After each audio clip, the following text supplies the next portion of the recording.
All right, it's Thursday. That means we're joined by Eric Raddatz with Florida Weekly. Eric, thank you very much for coming. Pleasure to be here. Nate and Amanda, how you doing? We're doing well. Doing very well. We'll dive right into it. So, Florida voters chose to ban greyhound racing in Florida, but it's not in effect yet. The question is, what will happen to all these dogs? Exactly, and so Amendment 13 passed with a vote that says we will no longer have greyhound racing in Florida as of May of 2020. Now the problem is we have thousands of greyhound dogs. What is going to happen to them? We dig deep and find out that the Florida Department of Business and Professional Regulation Division of Parimutuel Racing is charged with the protection of those dogs. However, there doesn't really seem to be a plan in place as to where they will all be adopted. So we're finding that the industry and nonprofits are likely going to be the ones to determine that they're safely cared for. We also look at those who have adopted greyhounds, and we find out how you, our reader, can adopt one if you are in a position to. We definitely get to the facts of where these greyhounds will go.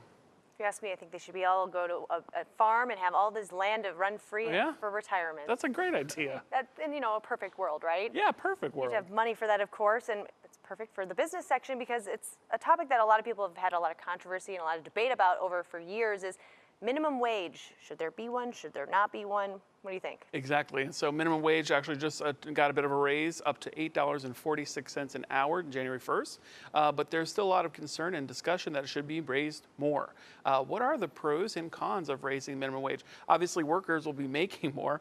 How do business owners see it? And what is the likelihood that we'll be a state like others who have raised their minimum wage to $13 and even $15 an hour? We get into that in this business section. Certainly pros and cons both ways. Okay, so we have a bit of a musical wizard here in our backyard. He's been doing this for 23 years, and you guys are profiling him this week. Yes, and so how do you feel about symphony music, and have you heard of the Gulf Coast Symphony?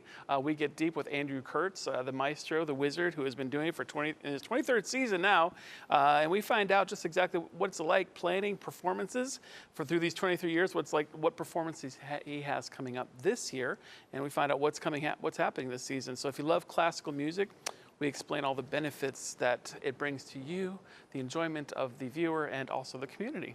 Yeah, recently gotten into listening to violin and cello, and it just amazes me the amount of skill level that these artists have. It's insane, worth checking out. Right here in Southwest Florida. Right here in Southwest Florida, too. And you know what? If you don't feel like you want to go to the Southwest Florida Fair in Lee County this weekend, you guys have a lot of more things to do in your top picks. A lot of things in the top picks, and if you pick up our calendar, you certainly will have no excuses. There's plenty to do in town. A couple of top picks, if you've heard of Gin Blossoms. Oh, yeah. They're in town. Dan Miller Jazz at the Barrel Room. There's a Ford Card Show, and there's also a Strawberry Music Festival, to name just a few, but lots of more options. If you're not sure that there's anything to do, pick up Florida Weekly because there's plenty to do in town. Bring a friend, go by yourself, make a new friend, bring your family. What's it called? Hey Jealousy? You know that song? Hey Jealousy. Yeah. Hey Jealousy. That's it. Yeah, I'm sure. That's Gin Blossoms. That's what I'm saying. That's go meet them. Go listen to them. Yeah, they'll sound a lot better than us, I'm sure. Probably. But I thought we did okay. Oh, we did all right. All right, Eric, we will see you next week and hopefully have more songs later. Always a pleasure. Thanks. Thank you, Eric. Nate.